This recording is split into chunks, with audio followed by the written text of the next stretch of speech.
ဒီဆိုင်ကဘာဆိုင်လဲဟမ် Charity ဆိုတာ Fiverr Internet နဲ့တခြား product တွေကိုဖြန့်ချိရောင်းချပေးတော့မယ့် distribution ဆိုင်တွေပဲဖြစ်ပါတယ် ဒီပေါင်းအားရရောင်းတာ Fiverr Internet product တွေကိုတနေရာထဲမှာရောင်းတာပါ ဒီမှာဝယ်တော့ဘာထူးတော်မှာမို့လို့ ဘယ် product ပဲဖြစ်ပါစေ one time payment တစ်ခါပေးစီပေးရတဲ့10စုနှစ်တစ်ခုစာတက်တာသွားမယ့်အထူးအခွင့်အရေးကိုရရှိမှာပါ service ကရော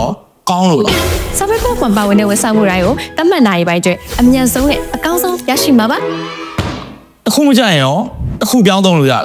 Charity မှာရရှိတဲ့ Fiverr Internet provider တွေကိုတစ်ခုနဲ့တစ်ခုအခမဲ့ချက်ချင်းပြောင်းသုံးနိုင်မှာပါ ဆက်နေရပြောင်းရင်ရောဖုန်းတစ်ကောင်ကဆက်နေရပါ location ကိုလည်းလက်ချခြင်းမရှိတဲ့အတွက်အပေါ်ချက်ချက်ပေးစရာမလိုပဲတနေရာကနေတနေရာကိုအချိန်တိုတွင်းပြောင်းပေးမယ် ဒီဒီဇိုင်ပဲရှိရလားဒီပေါင်းဘာလို့ခဏခဏဆွဲတာလဲတနည်းအားဖြင့်ရှင်းပြလို့မရဘူးလား customer ရဲ့လိုအပ်ချက်ကိုဦးစားပေးဖို့တာဝန်ခွဲပေးထားလို့ပါရှင့် Charity ဆိုင်တွေကိုရန်ကုန်မြို့မှာအဓိကထားပြီးတော့မြို့နယ်စုံစိုက်မောများစွာလွှင့်လည်သွားမှာပါရှင့်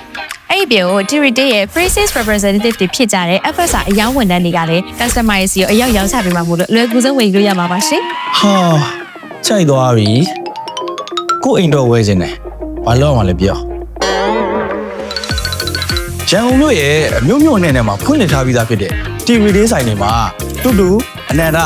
high internet freenet စတဲ့ fiber internet မျိုးစုံကိုဘယ်မှာမှမရရှိနိုင်တဲ့ exclusive offer များဖြင့်ဝယ်ယူရရှိနိုင်ပါတယ်အသေးစိတ်ကိုလည်း TV app TV website နဲ့ TV social media platform တို့မှာမေးမြန်းစုံစမ်းနိုင်ပါတယ်ခင်ဗျာ